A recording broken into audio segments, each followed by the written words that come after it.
The only reparations or form of reparations you're going to get is a plane ticket to Africa. I mean, it's just going to be Liberia 2.0. That's what this American government is all about. Okay, they already tricked you into believing this lie that you're African. Some of y'all are African, for real, for real. Some of y'all did mix with some of these Africans that came in the 60s. And then, you know, there were a small pocket of Africans that came here in the late 1800s. I believe, yeah, some did come to Florida and Alabama and Mississippi in a small amount. Y'all don't understand.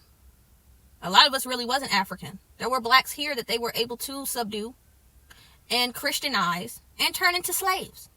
And that's what they did. And then they redefined what slavery was. Okay, for certain individuals. For certain individuals, it was just like field labor work. You were just working and you had your own plot of land and you had to get this certain amount. If you didn't get this certain amount to pay over your debt, then you probably would get stringed up on a tree and get evicted. Okay? There were indentured servants that came from Europe that actually lived within these homes with some of these European small hats. Okay? They were getting beat up, whipped, raped. But that wasn't everybody and everybody's ancestors.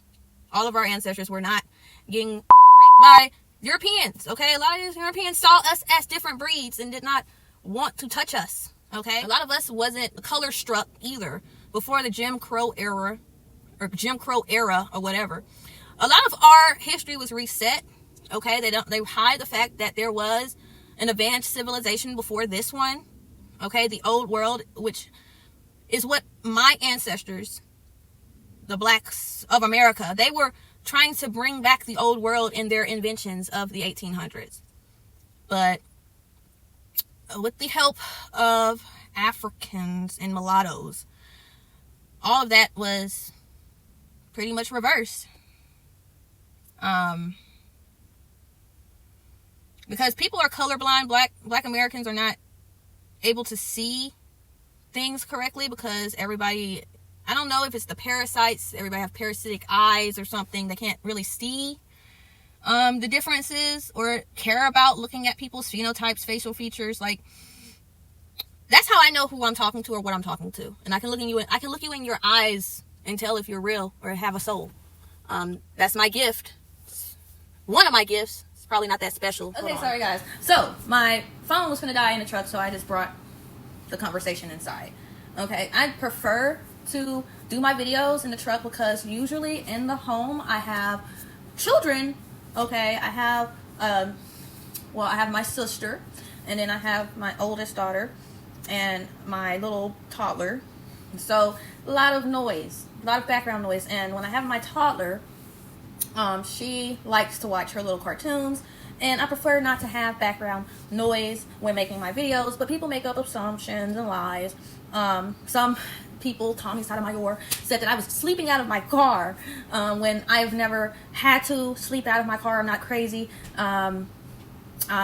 People actually like to be around me. I am a introvert. I don't allow a lot of people to be around my energy. My energy is sacred, so only a select few is able to actually experience this in real life. Okay, virtual reality, the metaverse, the internet is not a real place.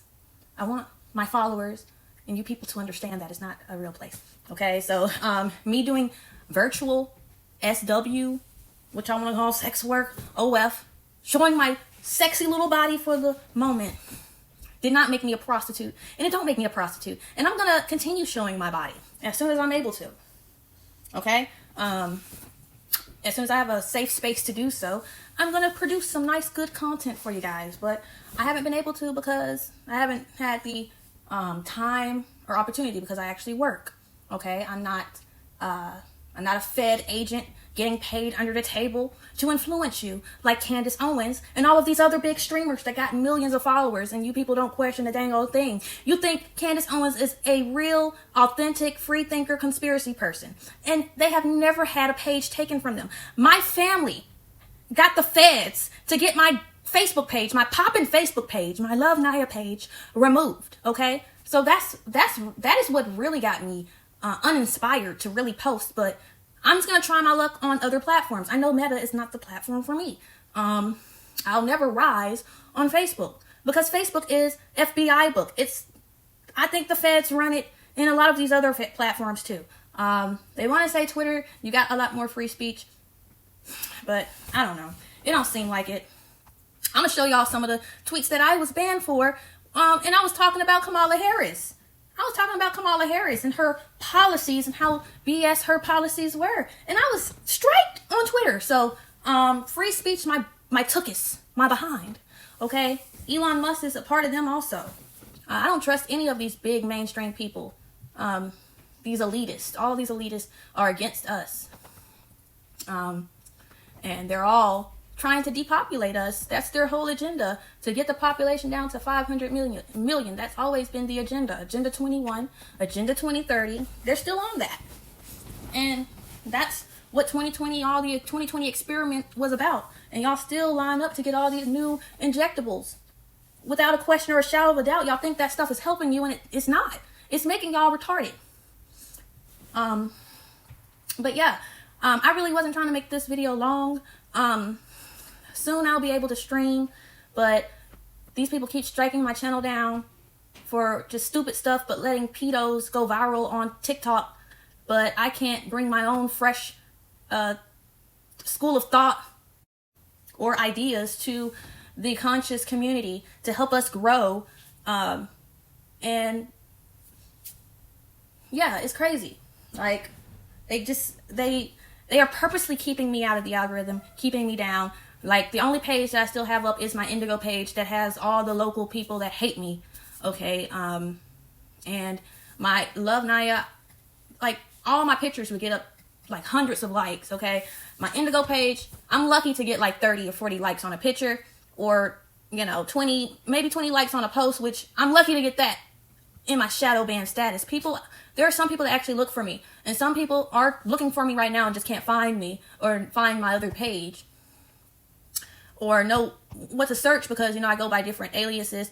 Like, my original page, I went by the name of Sase when I was more in my Pan-African phase. I went through a Pan-African phase in my consciousness. Everybody did, but I had to actually go through my ancestry and went through my actual census records to find out who I am. Also, I have a living grandfather who tell me that his parents were Blackfoot. Hold on. My grandma, she's Cherokee and Creek. I come from that part of Alabama, Alabama, Georgia. So it's a lot of territories. Where I'm from, there was a Creek territory, and then hold on, what would they call that? I guess East Alabama, like northeast and east kind of Alabama. That's where the Cherokees were, towards Fort Payne and Center, Alabama, and Scottsboro, Alabama, and all that. The Cherokees actually, that's their area. Okay, so there's a lot of territories that there's a lot more indigenous tribes. Okay, that you know, we don't name because they wasn't a part of the 5 civilized tribes. There were over 200 tribes in Alabama alone, probably more than that. Okay, but I'm just letting you know what my family told me, and this is what I've been told growing up. And this is something I can verify with records, my census records. And then you can look at my phenotype. You can look at my face. You can look at my features. You can look at me. Like, I don't think there's any Africans that actually have my phenotype in my eyes. A lot of people say that I might look like a North African, but okay, let's say that, okay, possibility. But how the freak did North Africans get here if they were trading and selling West Africans or whatever, you know, into slavery? How could I be a descendant of a North African? And then, you know, you could talk about the BlKAmericans, you were part of the Black, whatever. I don't care about all of these different school of thoughts, doctrines or whatever, religious sectors, because the Moors teachings, they're all about Islamic, the NOI, the Nation of Islam. So yeah, the Moors, they're all about Islam. So if you become a Moor, a lot of them do convert to Islam. And I think, yeah, all of these different conscious cults, they're cults, okay? They were created to keep us divided and confused, but there's a whole bunch of BS in the Moorish sector, just like it's a whole bunch of BS in the religious, Hebrew Israelite cult sector.